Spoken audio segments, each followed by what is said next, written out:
Oregon gives James Franklin another big game loss. Is it ever going to happen for the Nittany Lions? We look back at week 5, make our picks for week 6 on today's Locked On Big Ten Squad. You're talking ball with the Big Ten Squad, sponsored by Game Time. From USC to Ohio State, from Michigan to Oregon, from Nebraska to Washington, it's the local experts of the Locked On Podcast Network bringing you scoops, breakdowns, and the most comprehensive preview of the upcoming Big Ten weekend. No hurt feelings and thin skin allowed. Squad up, you're part of the Big Ten Squad. Happy Thursday, everybody. Welcome to this week's tightly knit Locked On Big Ten Squad. I'm Spencer McLaughlin, your host. Nick Arvin of Locked On Boilermakers is here. Zach Sako, Locked On Nittany Lions, bravely showing up for the squad this week to take mild verbal abuse from the three of us here. Jacob Goins, Locked On Hoosiers. He's here too after escaping Iowa City with a win. So let's hop right into it. Sako, we gotta go to you first here because look, I'm rocking the Oregon gear today. It would have felt sacrilegious. I'm so glad you host these. I think everybody is, I think everybody's really happy that I host these now and that Craig just doesn't for some reason. So I think that for Penn State to have been in a position where I picked them to win this game, where just about everybody else did, not everybody, there are plenty of Oregon fans out there. Us experts. Yeah, exactly. Joel Klatt and Josh Pate and all, ESPN, everybody. The ESPN. It was Penn State because on paper it was, and It was paper. It was just where do you go from here with James Franklin, Sako? Well, we did a crossover to kind of answer that, the doomsday scenario and that it's a fireable offense if they happen to miss the playoff. I'm in my car for this squad show because I just came from practice and media availability. Penn State just lost its star linebacker, Tony Rojas, to a long-term injury of sorts. That's probably out for the season. That's what that terminology is. So we're going to see, to answer the James Franklin, so that's kind of, it just makes things a lot more difficult for Ohio State and Indiana. Where to go from James Franklin, or I don't know. It gets a lot more difficult from here because this was supposed to be it. Could you, in theory, win against Ohio State? Potentially, but I'm not banking on it, right? I don't expect them to. Indiana would be the game that you circle. Jacob's probably feeling better each and every day about that, and I'm feeling worse. On the Penn State side of things, I feel worse about that day by day. So it's James Franklin still has a lot going for him in the fact that there's really nobody internally as far as like former players and coaching staff, because when you see a coaching staff have a change, it's because everybody around him, his support system says, we don't have answers anymore, where that's kind of where there's that backbone. But James Franklin has that. He has the support from every single former player, with respect, right? There's going to be a player here and there that didn't like him, but I would say 99% of former players and coaches that he has on staff all will go to bat for James Franklin. He's got a strong recruiting class in 2027 that could be top 10 at a minimum. And do you want to blow all of that up? I mean, they could disappoint. Who knows? But yeah, that's what you're teetering on is, do you want to blow all of that up right now? Yeah, Goins is just inching to get into this conversation. So let me go to Nick first with thoughts on James Franklin. What did you think watching this game from afar, other than I hope Purdue gets a game day matchup during Barry Odom's tenure? No, so my thought process is kind of two things can be true in this situation. Number one, Oregon absolutely deserved to win that game. They went into Happy Valley. They played hard football, and they won that game. But on the other hand, for Penn State, he's back.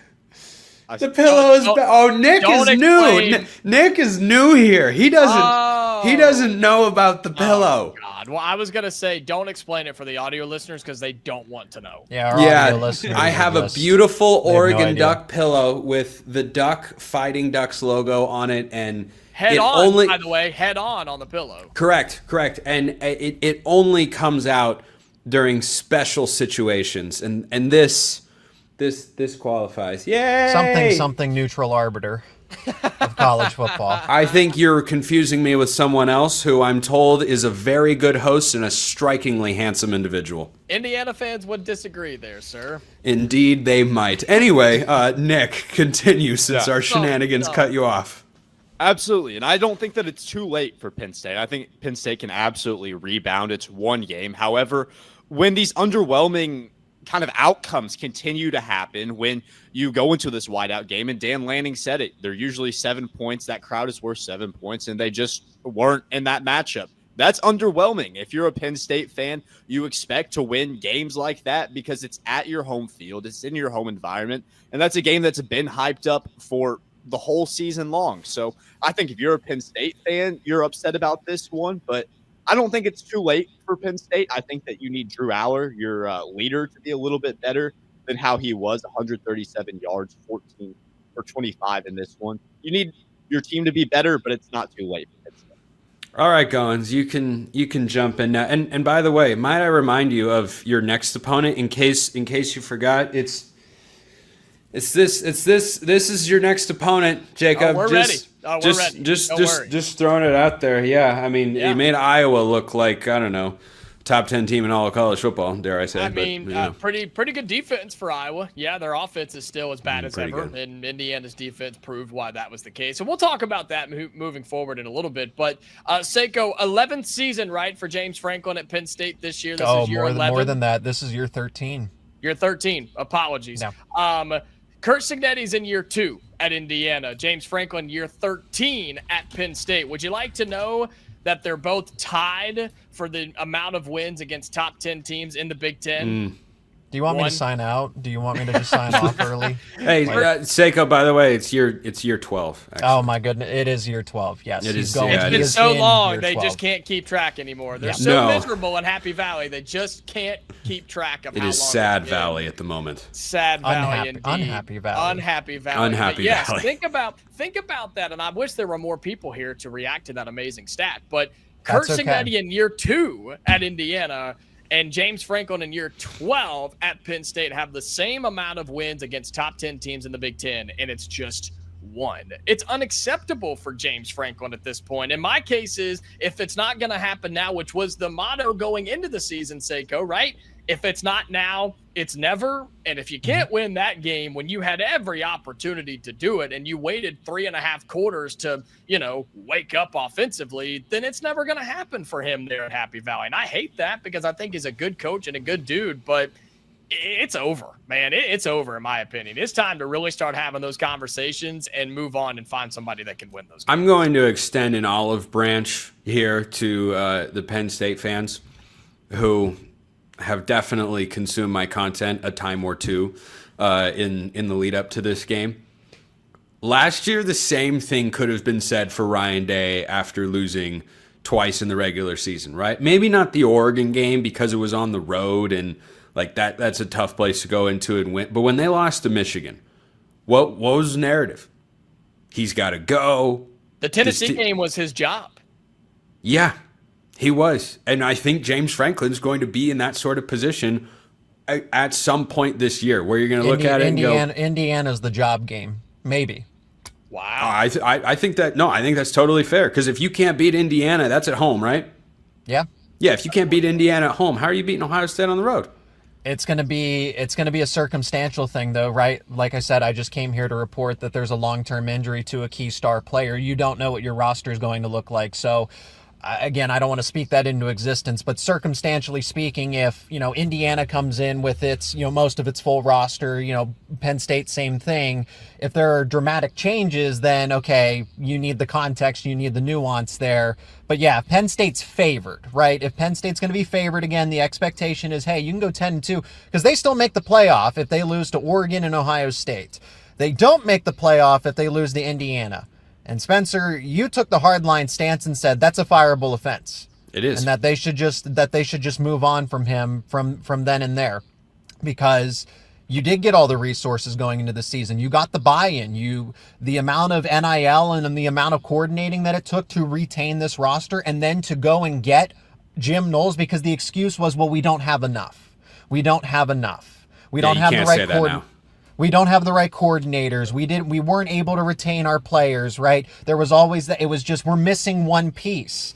And then this time, what I said on my show all season was, or off season was, they don't have that missing piece. Okay, so then what is it this time?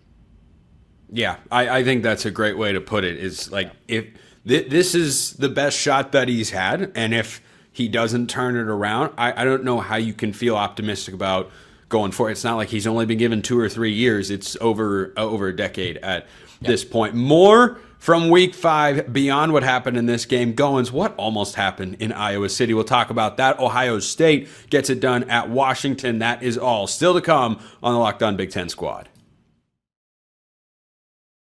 First, this episode brought to you by our friends over at FanDuel. The NFL season is here, in addition to college football, and FanDuel has an offer that you don't want to miss. Right now, new customers can bet just $5 and get $300 in bonus bets if you win. That's right, you pick a bet, you put down $5, and if it hits, you unlock $300 in bonus bets to use across the app. Now, based on our conversation today so far on the show, you should wait until Penn State plays a big game and then just put $5 on the opponent, and what do you know? You'll have $300 in bonus bets. If you want to bet college football, they've got everything you want. You've got point spreads, money line, point totals, prop bets. It's all over there at FanDuel to make the college football season even more exciting. So what are you waiting for? Seriously, what are you waiting for? Visit FanDuel.com to download the FanDuel app today and get started. Check them out at FanDuel.com. This episode also brought to you by our friends over at Square. Your favorite neighborhood spots, they run on Square. There are certain businesses that make the neighborhood the neighborhood. There are places that become an extension of home, whether it's the sports bar dedicated to your team's fan base,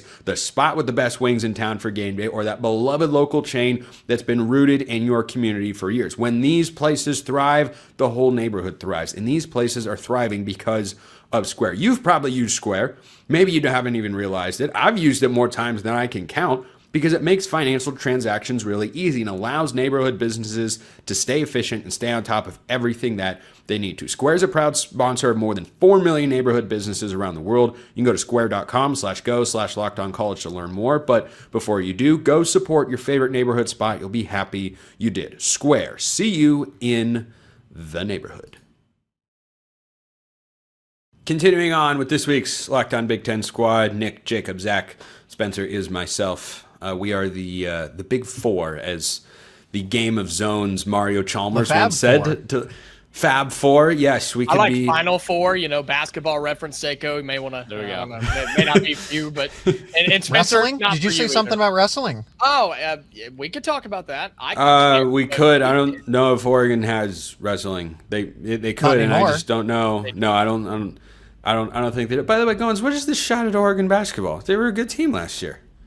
You should know. They beat Indiana. They beat Indiana. They knocked us out of the NCAA tournament. Yeah, exactly. Yeah, don't be taking shots at Oregon basketball on the show. All right, let's get back into the football, though, because your team, Jacob, we're starting with you. 20-15, the final. Now, am I correct in saying that they readjusted the rushing stats in this game by removing Fernando Mendoza's sprint into the end zone for a safety? We don't have to talk about that play. It was, but that happened. That happened, right? Yeah. No, it happened. Yeah. Okay, that's what I think. It happened. Yes. I think it makes plenty of sense. But this game is one that I talked about on my show, and I said, just forget about it if you're an Indiana fan. Like, this is ugly. This is not a great game. Yeah. And Iowa's a good defensive team. Yeah, they're at home. They actually haven't beaten a ranked team there since 2021, and Indiana went in riding high, and it wasn't how it was supposed to look. It wasn't pretty by any means, and I had to admit it, and I was glad to admit it, and I will do it again. I was wrong about Iowa, at least on the defensive side of the football. I thought that they could hang with Indiana in the first half, and they did, right? 10-10 at the half, and it was like, okay, that was ugly, that was gross, but let's go and make some adjustments. Curt Cignetti is one of the best in-game coaches in the country. Everything's going to be fine, and the inevitable blowout I thought was going to happen. And it simply didn't. Man, Iowa pushed around Indiana's offensive line, which is really unfortunate because there are P4 guys from other schools on that line that you brought in through the transfer portal, and they just got bullied. Indiana couldn't run the ball. Mendoza was running for his life, had to pick up some yards with his legs, threw his first interception of the season, did the at-time Heisman favorite, and has since dropped because of it. But then Oh, really? He's second in the Heisman favorite? Oh, who's he behind? That's all right. Give it time. It's okay. Any idea? Ryan Brown of Purdue. Drew Aller? Is Drew Aller up there? Yeah, Purdue. That's funny. But no, Fernando Mendoza throws his first interception. Iowa's got the ball. They're driving, and it was, oh no, this is about to happen. This is about to happen. The thing that we said there was no way it could. Iowa misses a field goal. Mendoza's driving down, gets popped in the mouth, but it doesn't matter. He delivers a dart to one of the best receivers in the Big Ten, Elijah Surratt. He runs it all the way home, and Indiana gets out of Iowa. And there's a lot to work on here. You can't have the offense just stall out the way that you did and expect to win big football games in Eugene and in Happy Valley, because guess what? They have good defenses too. So I'm still confident in Indiana, but there are major concerns here with the offensive guys up front, especially against a good Iowa defense. But the fact that we're going to see better ones moving forward is kind of scary. I think Iowa's defense being good and it being on the road is why the final score of the game should be 27-10, not 20-15. That's kind of the way I came away seeing it. Seiko, what about you? Yeah, I mean, could you borrow any points from the Illinois game? I think that's where you used all of them. You emptied the cabinet to make a statement against Illinois, which is fine, but you didn't carry anything over to Iowa. Look, Iowa's going to be your traditional. They're scrappy all the time. That they're going to give you a fight no matter what. I'm never going to overlook. I mean, Penn State's going to go to Kinnick. I'm not going to overlook that game by any means. And I know that maybe Mark Gronowski might be banged up and stuff like that. You're still going to get usually the best from Phil Parker in the defense. The interesting thing is, though, Rutgers seemed to have no issue moving the football against that defense, but Indiana did. So what gives? Yeah. No, it's usually a game plan, coaching thing, player motivation. But Indiana's defense looked incredible, guys. You had guys like Aiden Fisher, Michael Kamara. Oh yeah, against Iowa's offense, that's difficult, man. It's hard to look good against. They might have the Joe Moore Award winner at offensive line, though. They could, but Seiko, can I commend your sicko knowledge of college football that you were tuned in to what was, I believe, a Friday night game in Piscataway between Rutgers and Iowa. I love that you just pulled that out. Right there. Nick, absolutely. I know you're newer to the network. Get to that level of desire to watch this sport. There are Big Ten counterparts. Why shouldn't I watch a Big Ten game? I love it. That's Kirk Ciarrocca used to coach at Penn State. Why would I not watch that game? I and think they play Iowa. Penn State plays Iowa. By the way, can anyone tell me the score of the Rutgers game from this past week? Nope. No. They lost but covered they did lose. Against Minnesota, 31-28. On the road. UCLA's 0-5. By the way, quick poll before I ask Nick about Indiana, and then we get to Illinois, USC. Is UCLA winning a game this year? They might not, to be honest. Do they have another non-con game on that schedule, or do they play them all? Let me pull up their schedule here real quick. Why is this up for debate? Why are we wasting time on Penn State, Michigan State, because I said so. Penn State, Michigan State, Maryland, Indiana, Nebraska, Ohio State, Washington, USC. Oh my gosh, UCLA's going 0-12. Nope, they're not winning another one. Can I have 30? Can I have those 30 seconds back? Yeah, no, you cannot. But anyway, Nick, closing thought on Indiana, and then you can lead us right into discussion about a team that you've seen this year in USC, who lost another close game to a ranked opponent in Illinois. Yeah, so for Indiana, Purdue's on a bye week. I have to hate watch the Hoosiers, but this is going to sound surprising for me, but I have to stick up for Indiana in this circumstance, because against Illinois, that team, they blew out the Illini, and an Illini team that I thought was going to be pretty good. Definitely give Indiana a fight. They just killed them at home in that matchup. So going into this week, what's the expectation? Well, I thought that USC would show a similar fight against Illinois. I thought that Indiana would show a similar fight against Iowa, and it just goes to show that any week, Big Ten games are hard to win. And for Indiana, I feel like we're having a different conversation if you somehow lose that game against Iowa, but you don't lose that game. So I don't feel like it's the end of the world. You don't have your best showing, but defensively you did enough. You kept Iowa to a low enough score that you were able to pull it out. Stick with your identity. If you're a Hoosiers fan, I don't think that team really has much to worry about at that point. And then do you want me to go ahead and hit on Yeah, Illinois? go ahead and go right into USC, because Lincoln Riley did it again. Talk about UCLA. Just mention UCLA. Snatch defeat. Northwestern, if you want. I mean, yeah, let's win a Big Ten game. See, but yeah, they did. I expected them to. I think we all kind of expected them. Yeah, but Nick, USC snatched defeat from the jaws of victory again. Mekhi Lemon was unguardable, and yet they still lost. Yeah, so for me, like I said, I thought USC was going to beat Illinois. I didn't really know where Illinois would be. And from a Purdue perspective, Purdue, they face off against USC earlier in the season, and Purdue, they face off against Illinois this Saturday. So for me, it felt like this game was a bit of a measuring stick as to where this Illinois team is, because, I mean, you beat Duke, but coming off a loss 60 to whatever against Indiana, I mean, we don't yes, I apologize. We don't really know how good that Illinois team is. And then against USC, they go into that one, and Luke Altmaier, he outplayed Jade Mayava, and they get the win. So it really it goes to say that this team, they played terribly against Indiana. They're able to bounce back.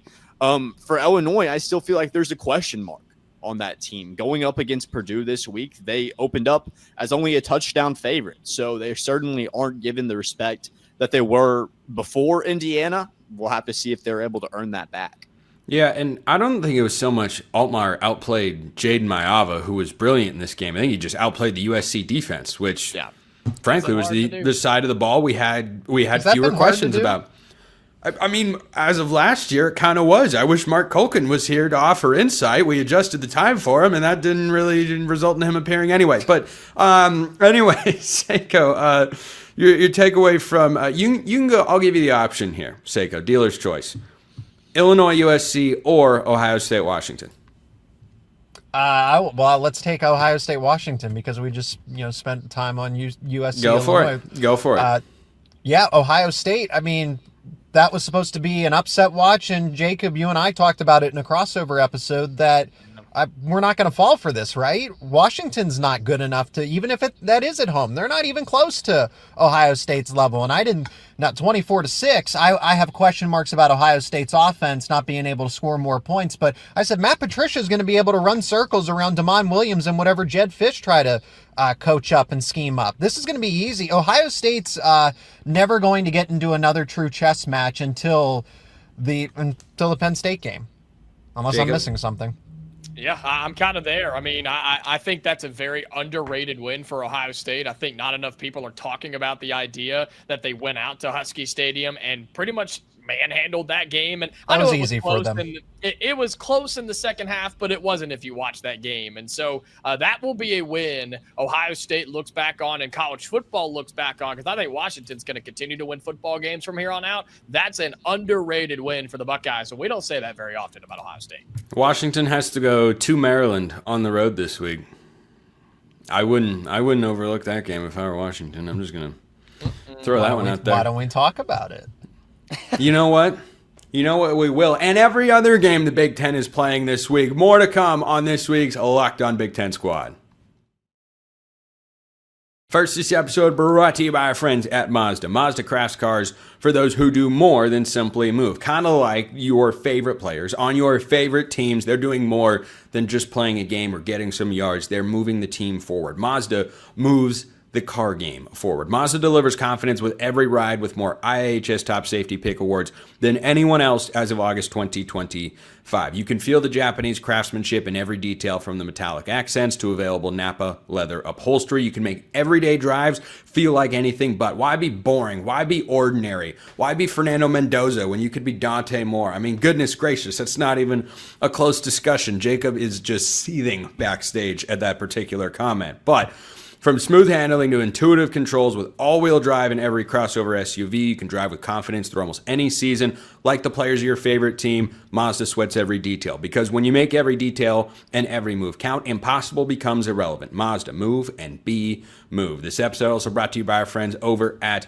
Game Time. College football is back. I love it. You love it. We all love it. And the tailgates, the rivalries, the energy in the stands, there's nothing like it. There's nothing like it. If you want to experience that in person, Game Time is the way to go. And you don't want to go through a battle just to get to the games. Endless queues, hidden fees, prices jumping at checkout.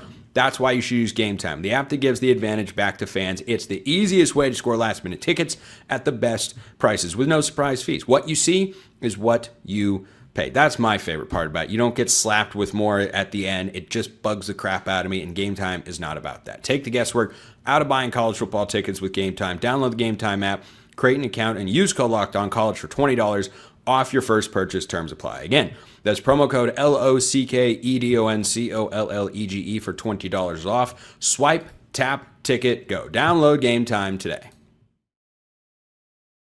All right, let's get into our picks for Week 6 in the Big Ten Conference. And Oregon off after their big win against Penn State. They get to sit with that for a while. I think plenty of Oregon fans are okay with that. Let's start with the game we were talking about on the other side of the break. Washington going across the country to take on undefeated Maryland.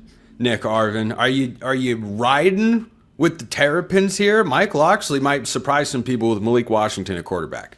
I mean, if you told me preseason that the spread on this game opening up would be 6.5, I would say that you're absolutely crazy, because I thought that, like a lot of people thought, that Maryland would be one of the worst teams in the Big Ten this year, and they've been anything but. Although they haven't had a big test so far, Malik Washington, he's really proved that he's kind of an X factor for this Maryland program, where he can bring this program to a couple more wins than anybody really expected. However, I don't believe that he's going to be able to win against the Huskies. I think that this Washington team, we talked about it week after week after week, they're continuing to rely on the run with Jonah Coleman, one of the best running backs in the nation. I think that they have the advantage there over Maryland, and I think that Maryland, facing off against one of their first big tests, they fail, go to 4-1 on the year. Listen to the shot taken at Wisconsin in there. They haven't been tested yet. They were on the road at Wisconsin last week. Seiko. Wisconsin is not a test in 2025. Oh, if only Ryan Herrings were here to defend his Badgers. Alas, he's not. That's about all. Seiko, Huskies or Terrapins? It'll be a defensive struggle, to say the least, because I don't think Washington's going to have to overcome the cross-country trip. And Maryland's actually really good defensively, but granted, I will say they haven't been challenged defensively to this point. Malik Washington's only going to get better. I like Maryland's chances to cover in this one. I think Washington will sneak out of Maryland with a victory, but it's going to be ugly. Let's go 24-20 Washington. That's called Seiko's Superdog selection of the week, is Terrapins plus 6.5 per our friends at FanDuel. Goins, Terrapins or Huskies, better matchup on the field than a mascot battle off the field. I think the Huskies win in that one. What about the game? Yeah, look, I think Washington's going to have to figure some things out offensively, and I think they will, coming off the loss at Ohio State or against Ohio State where they scored just 6 points. That's not going to be okay for Jed Fish and that crew. So give me Washington to respond. As everybody else said, Maryland, I'm not giving them credit for beating FAU and Wisconsin. Give me Washington big. They'll cover, win by double digits. There are some big point spreads in the Big Ten this week. Michigan 17.5 against Wisconsin. Penn State 25.5 at UCLA. Oh boy, that one could get out of hand. No way that could go wrong. No way that could go wrong. Minnesota is plus 23.5 at Ohio State. Does anybody have a stunner of all stunners in there, or can we move to the more exciting matchups?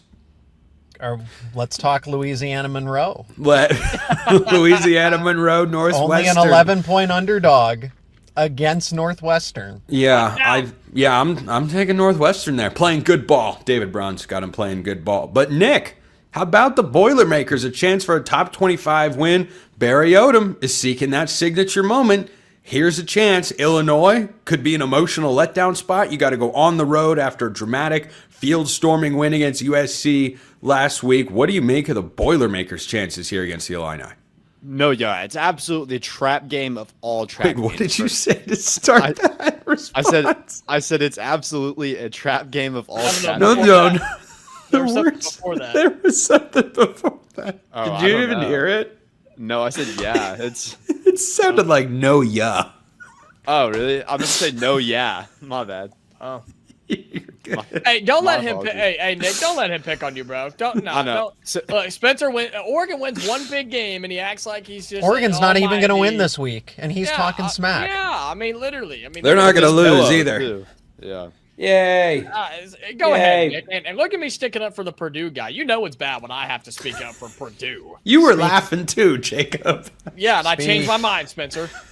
So as I was saying, this is the ultimate trap game for Illinois. You come off a win against USC. Like you said, Spencer, a very emotional victory in that one. And then going into next week after Purdue, you face off against the Buckeyes in Columbus. That's one that I'm not necessarily saying that they are doing it, but it would be easy for a team to go into West Lafayette and still have the mindset we're looking forward to this big matchup in Columbus this next week. That is definitely a possibility. And for people, if you think back to last year, this Illinois versus Purdue game was one of the only games that was really watchable from a Purdue fan perspective. That one was 49-50 in overtime. Ryan Brown's first game as a Purdue Boilermaker. He jumps in, throws for almost 300 yards, over 100 yards rushing. There's definitely the possibility for Purdue to come into this one for there to be a similar shootout as there was to last year. I do expect that to happen. I just don't know if Purdue is quite yet ready to get that win of that magnitude. I think that they definitely have some winnable games in the month of October. I don't know if this is one of them. I do think that they stay in this one. I have it at 42-35, Illinois. Whoa. Arvin's hitting the over there. Yeah. With Illinois, Purdue. Seiko, you like Purdue's upset chances? Not really, no. No. I think that's a well-coached team, but Illinois is. I mean, Illinois still. Let's not forget that they did return as much talent as they did. Are they? I mean, I guess I don't know the injury report off the top of my head. I imagine they're a little healthier since the Indiana game. I mean, they beat USC, right? That's gotta count for something.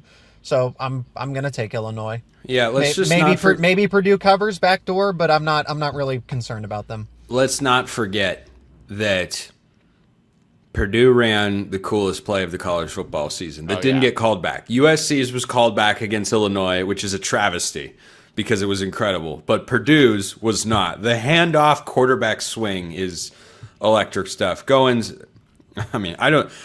know what you're going to say, but say it anyway. Illinois by 1,000,000. Yep. Yeah. All right. That tracks. Real quick, rapid fire, because this is kind of a sneaky fun game. Michigan State at Nebraska. Anybody think the Spartans can pull it off in Lincoln? No. Points. That's your points game. Yes. The moral victory. That kind of worth something for. I wish Sheehan was here. Maybe we'll get him next week. Nick Arvin, Locked On Purdue. Zach Seiko, Locked On Nittany Lions. Jacob Goins, Locked On Hoosiers. I'm Spencer McLaughlin from Locked On All Over the Place. That is it for this week's Locked On Big Ten Squad. We'll see you next time. And until then, hope you all have a wonderful rest of your day.